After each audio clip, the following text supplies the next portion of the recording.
آ جائے گا، بہت بڑھیا ہے گا۔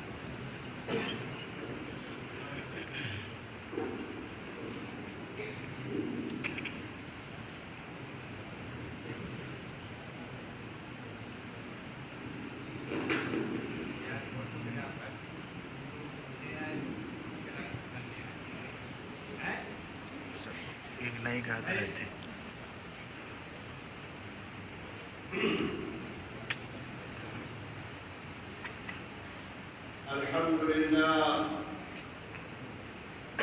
الحمد لله نحمده ونستعينه ونستغفره ونؤمن به ونتوكل عليه ونعوذ بالله من شرور أنفسنا ومن سيئات أعمالنا من يهده الله فلا مضل له ومن يضلله فلا هادي له ونشهد أن لا إله إلا الله وحده لا شريك له ونشهد أن سيدنا ونبينا وحبيبنا وشفيعنا محمد صلى الله عليه وسلم عبده ورسوله أما بعد فأعوذ بالله من الشيطان الرجيم بسم الله الرحمن الرحيم قل هل يستوي الذين يعلمون والذين لا يعلمون إنما يتذكر أولو الألباب وقال تعالى يرفع الله الذين آمنوا منكم والذين أوتوا العلم درجات وقال تعالى بسم الله الرحمن الرحيم اقرأ باسم ربك الذي خلق خلق الإنسان من علق اقرأ وربك الأكرم الذي علم بالقلم علم الإنسان ما لم يعلم صدق الله العلي العظيم وقال النبي صلى الله عليه وسلم تركت فيكم أمرين لن تضلوا إن تمسكتم بهما كتاب الله وسنة رسوله صلى الله عليه وسلم أو كما قال صلى الله عليه وسلم۔ محترم حضرات، دینی اور ایمانی بھائیوں، مدرسے کے ذمہ دار اور اساتذہ کرام اور دور دراز سے آئے ہوئے مہمان کرام، آپ مدرسہ عربیہ تجوید القرآن کے سالانہ پروگرام میں آئے ہوئے ہیں۔ ہمارا آنا تو پہلی مرتبہ یہاں ہوا ہے، لیکن ادارے کو دیکھ کر بڑی خوشی ہوئی کہ جنگل میں منگل جو مشہور ہے محاورہ، آ رہے تھے، دور دراز لکھنؤ سے آنا ہوا، اور اس کے بعد ایک پہاڑ کا سلسلہ شروع ہوا، اور پھر اس کے بعد ایک پگڈنڈی جیسا راستہ، لیکن جب ادارے کے اندر پہنچے تو ماشاءاللہ یہاں کی رونق اور سفیدی جو پیغام دے رہی تھی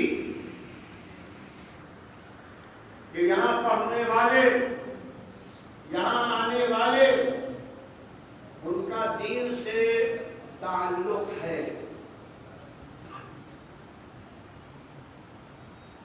آپ لوگ یہاں جڑے ہیں تعلیم کی بنیاد پر، اور یہ علاقہ پورا اگر نورانی بنا ہے، خیر والا بنا ہے، دین والا بنا ہے، تو وہ حضرت مولانا صدیق صاحب باندوی رحمہ اللہ کی وجہ سے،